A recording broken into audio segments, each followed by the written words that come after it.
So this is going to be the crash course in fluid power, just something so that I can have this as like a best highlights from fluid power. Fluid power, what is it? It's using a liquid or gas to transfer power. Hydraulics is one of the two types. Hydraulics uses a liquid. Generally it's slower, but it's stronger. So this would be things like the brakes in your car.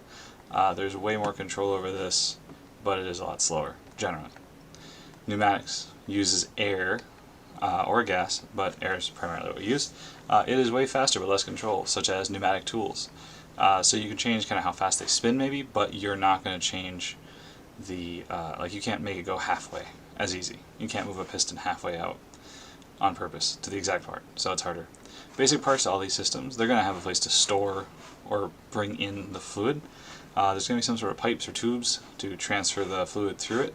There's going to be a pump or a compressor to create pressure in the system, some sort of valve to control where it goes, and then an actuator, something to actually do the thing. So the actuator could be a piston, the actuator could be a pneumatic tool, just something's the output.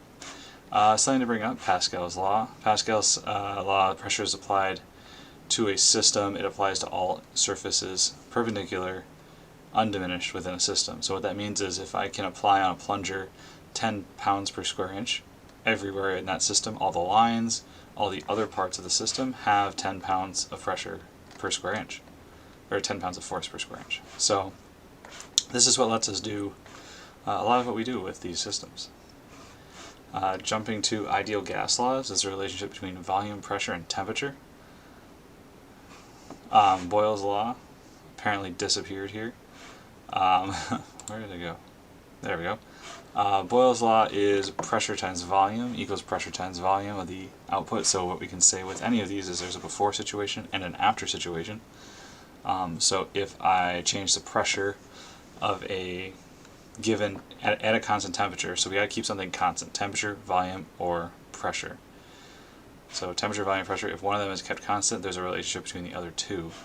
So with Boyle's law, at a constant temperature, if I increase the pressure of the system, I'll have the pressure before, the volume before, but if I increase the pressure, if the pressure goes up, the volume goes down.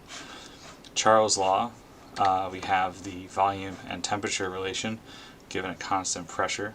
So if I increase the temperature from the before system, if I increase the temperature, I will also increase the volume, maintaining constant pressure. Giel's law, this is between pressure and temperature, so I have a container that does not change volume, so like a soda can, I can heat that up. Whoops. If I heat up, if I heat up a soda can, for example, it is a constant volume. So by increasing the temperature, I'll increase the pressure. There's a catch though for these. So for these, the pressure needs to be an absolute pressure, and the temperature needs to be an absolute temperature. So what that means when we're going through a word problem, they're going to give us the gauge pressure, which is whatever the machine is reading or whatever the tank is reading at rest. If you read a bike pump, for example, at rest, it's going to read 0. However, we are under an atmosphere, so we do have 14.7 psi of pressure on us at all times. So the gauge pressure plus 14.7 is going to give us this absolute pressure. Temperature in Rankine is going to be the absolute temperature, and we can just add 460 to the degrees Fahrenheit. What Rankine is it's the absolute zero scale of Fahrenheit. So Kelvin is the relative, has 0 in Kelvin, for example. People know this more often. 0 degrees Kelvin is absolute 0, and so the Celsius to Kelvin relationship is the same as Fahrenheit to Rankine, where Rankine has the absolute 0 at 0 degrees Rankine. And that's the quick highlights of fluid power. Whoa. So that's the highlights. That's the things to know.